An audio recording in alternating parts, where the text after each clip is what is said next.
13 ದಿನದ ಬಳಿಕ ಧಮ್ಕಿ ನಾಯಕ ರಾಜೀವ್ ಗೌಡಗೆ ಗ್ರಿಲ್. ಚಿಕ್ಕಬಳ್ಳಾಪುರ ಜಿಲ್ಲಾ ಪೊಲೀಸ್ ಅತಿಥಿ ಗೃಹದಲ್ಲಿ ವಿಚಾರಣೆ ನಡೆದಿದೆ. ಆರೋಪಿ ರಾಜೀವ್ ಗೌಡ ಹೇಳಿಕೆಯನ್ನ ಪೊಲೀಸರು ದಾಖಲಿಸಿದ್ದಾರೆ. ರಾಜೀವ್ ಗೌಡಗೆ ಆಶ್ರಯ ಕೊಟ್ಟ ಮೈಕಲ್ಗೂ ವಿಚಾರಣೆ ಬಿಸಿ ತಟ್ಟಿದೆ. ರಾಜೀವ್ ಗೌಡ ಧ್ವನಿ ಸಂಗ್ರಹ ಬಳಿಕ ವೈದ್ಯಕೀಯ ಪರೀಕ್ಷೆಗಾಗಿ ಮಧ್ಯಾಹ್ನ 3 ಗಂಟೆಗೆ ಕೋರ್ಟ್ಗೆ ಪೊಲೀಸರು ಹಾಜರುಪಡಿಸಲಿದ್ದಾರೆ. ಬಹುತೇಕ ಆರೋಪಿಗಳಿಬ್ಬರನ್ನ ಕಸ್ಟಡಿಗೆ ಕೇಳೋದು ಅನುಮಾನ. ಎಎಸ್ಪಿ ಜಗನ್ನಾಥ್, ಡಿವೈಎಸ್ಪಿ ರವಿಕುಮಾರ್ ನೇತೃತ್ವದಲ್ಲಿ ವಿಚಾರಣೆ ನಡೆದಿದೆ.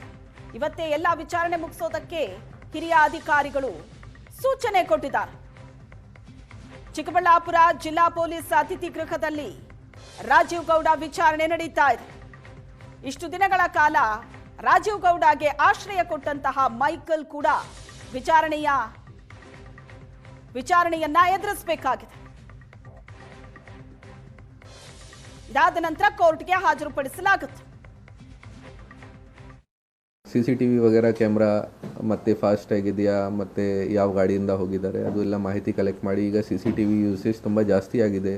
ಮತ್ತು ಎಲ್ಲ ರೋಡ್ಸಲ್ಲಿ ಟೋಲ್ಸ್ ಇದೆ, ಟೋಲ್ಸಿಂದ ಪಾಸ್ ಆಗಬೇಕು. ಟೋಲಲ್ಲಿ ಚೆಕ್ ಫಾಸ್ಟ್ಯಾಗ್ ವಗೇರಾ ಅದು ರಿಜಿಸ್ಟ್ರೇಷನ್ ಕೂಡ ಇದೆ. ಫಾಸ್ಟ್ಯಾಗ್ದು ಟ್ರಾನ್ಸಾಕ್ಷನ್ಸ್ ಕೂಡ ಆಗುತ್ತೆ. ಅದನ್ನು ಎಲ್ಲ ಯೂಸ್ ಮಾಡಿ ನಾವು ಯಾವ ದಾರಿಗೆ ಹೋಗಿದ್ದಾರೆ ಆ ದಾರಿಯಲ್ಲಿ ಕಂಟಿನ್ಯೂ ಮಾಡಿ ನಮಗೆ ಮುಂದೆ ಆ ಜಾಗ ಮ್ಯಾಂಗ್ಳೂರಿಂದ ಮುಂದೆ ಯಾವ ಜಾಗಕ್ಕೆ ಹೋಗಿದ್ದಾರೆ ಅದನ್ನು ನಾವು ಇನ್ವೆಸ್ಟಿಗೇಷನ್ ಮುಂದೆ ಕಂಟಿನ್ಯೂ ಮಾಡಿ ಆ ಜಾಗ ನಮಗೆ ಸಿಕ್ಕಿದ್ದಾರೆ. ಬಂಧನದ ವೇಳೆ ಪ್ರತಿರೋಧ ಇಲ್ಲ, ಯಾವುದು ಥರದ್ದು ಈ ಥರದ್ದು ಸಮಸ್ಯೆ ಆಗಲಿಲ್ಲ. ನಮ್ಮ ಟೀಮಲ್ಲಿ ಯಾವಾಗ ಅವರಿಗೆ ಸಿಕ್ಕಿದ್ದಾರೆ ಅವರು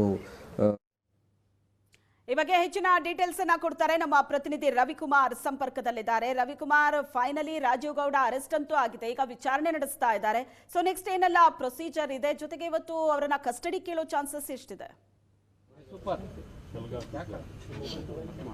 ಖಂಡಿತ ಶ್ವೇತಾ, ಇನ್ನು ಕೆಲವೇ ಕ್ಷಣಗಳಲ್ಲಿ ರಾಜೀವ್ ಗೌಡನನ್ನು ಹಾಗೂ ಮೈಕಲ್ ಇಬ್ಬರನ್ನು ಕೂಡ ಪೊಲೀಸರು ಮೆಡಿಕಲ್ಗೆ ಕರ್ಕೊಂಡು ಹೋಗುವಂಥ ಒಂದು ಸಿದ್ಧತೆಗಳನ್ನ ಮಾಡ್ತಾ ಇರೋಂಥದ್ದು ನೋಡ್ತಾ ಇರ್ಬೋದು. ನಾವೀಗ ಪೊಲೀಸ್ ಅತಿಥಿ ಗೃಹದ ಬಳಿ ನೋಡ್ತಾ ಇರ್ಬೋದು. DYSP ರವಿಕುಮಾರ್ ಅವರು ಜೊತೆಗೆ ASP ಜಗನ್ನಾಥ್ ರವರು ಕೂಡ ಈಗ SP ಕೂಡ ಬಂದೋದ್ರು. ಅಂದರೆ ಬೆಳಗ್ಗೆಯಿಂದ ಕೂಡ ಇಬ್ಬರನ್ನು ಕೂಡ ತೀವ್ರ ವಿಚಾರಣೆಗೆ ಒಳಪಡಿಸಿದ್ದಾರೆ. ಅಂದರೆ ರಾಜೀವ್ ಗೌಡ ಹಾಗೂ ಮೈಕಲ್ ಇಬ್ಬರನ್ನು ಕೂಡ ವಿಚಾರಣೆಯನ್ನು ನಡೆಸಿರುವಂಥದ್ದು.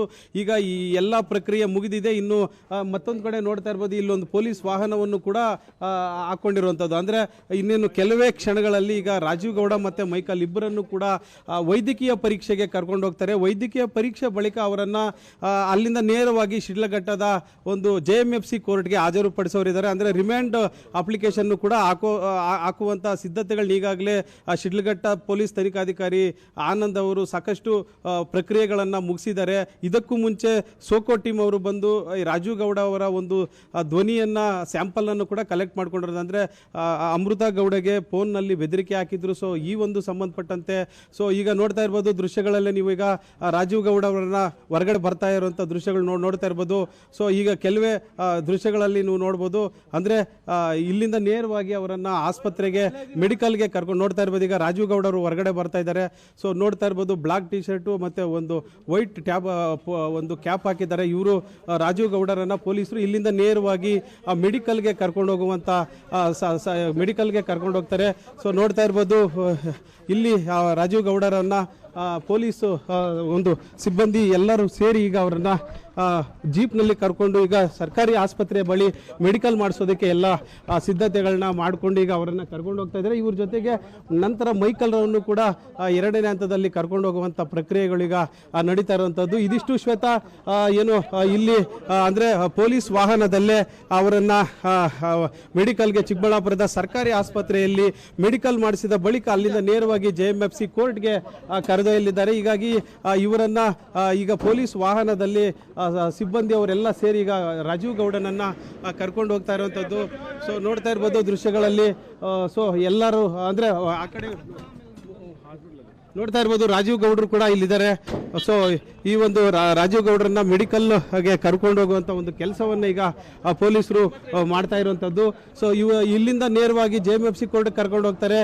ಅಲ್ಲಿಂದ ಅಂದರೆ ಒಂದು ರಿಮೈಂಡ್ ಅಪ್ಲಿಕೇಶನ್ನ ಹಾಕ್ತಾ ಇದ್ದಾರೆ. ನ್ಯಾಯಾಂಗ ಬಂಧನಕ್ಕೆ ಒಪ್ಪಿಸಬೇಕು ಅನ್ನೋ ಒಂದು ನಿಟ್ಟಿನಲ್ಲಿ ಈಗ ಪೊಲೀಸರು ಕೋರ್ಟ್ ಮೊರೆ ಹೋಗುವಂಥ ಸಾಧ್ಯತೆಗಳು ಹೆಚ್ಚು. ಇದು ಶ್ವೇತಾ ಚಿಕ್ಕಬಳ್ಳಾಪುರದ ಒಂದು ಪೊಲೀಸ್ ಠಾಣೆ ಬಳಿ ಕಂಡು ಬರ್ತಾ ಇರುವಂಥ ದೃಶ್ಯಗಳು. ಓಕೆ ರವಿಕುಮಾರ್, ಇಷ್ಟು ದಿನ ರಾಜೀವ್ ಗೌಡ ಎಲ್ಲಿದ್ದ ಏನು ಈ ಬಗ್ಗೆ ಕೂಡ ವಿಚಾರಣೆ ನಡೀತಾ ಇದೆ. ಆತನಿಗೆ ಆಶ್ರಯ ಕೊಟ್ಟಂತಹ ಮೈಕಲ್ ಕೂಡ ಈಗ ವಿಚಾರಣೆ ಎದುರಿಸಬೇಕಾಗಿದೆ. ಖಂಡಿತ ಶ್ವೇತಾ, ಮೈಕಲ್ರನ್ನು ಕೂಡ ಪೊಲೀಸರು ವಶದಲ್ಲಿಟ್ಕೊಂಡಿದ್ದಾರೆ. ಆತನ್ನು ಕೂಡ ಏನು ವಿಚಾರಣೆ ಕೂಡ ಮಾಡ್ತಾ ಇದ್ದಾರೆ. 3 ದಿನಗಳ ಕಾಲ ರಾಜೀವ್ ಗೌಡರಿಗೆ ಮಂಗಳೂರು ಮತ್ತು ಕೇರಳ ಸುತ್ತಮುತ್ತ ಆಶ್ರಯವನ್ನು ಕೊಟ್ಟಿದ್ದ. ಹೀಗಾಗಿ ಈ ಹಂತದಲ್ಲಿ ಅವರನ್ನು ಕೂಡ ವಶಕ್ಕೆ ಪಡೆದು ಈಗ ಅವರ ಮೇಲೂ ಕೂಡ ಕೇಸ್ ದಾಖಲಾಗಿದೆ. ಅವರನ್ನು ಕೂಡ ಬಂಧಿಸಿ ಥ್ಯಾಂಕ್ ಯು ರವಿಕುಮಾರ್ ನಿಮ್ಮೆಲ್ಲ ಡೀಟೇಲ್ಸ್ಗೆ.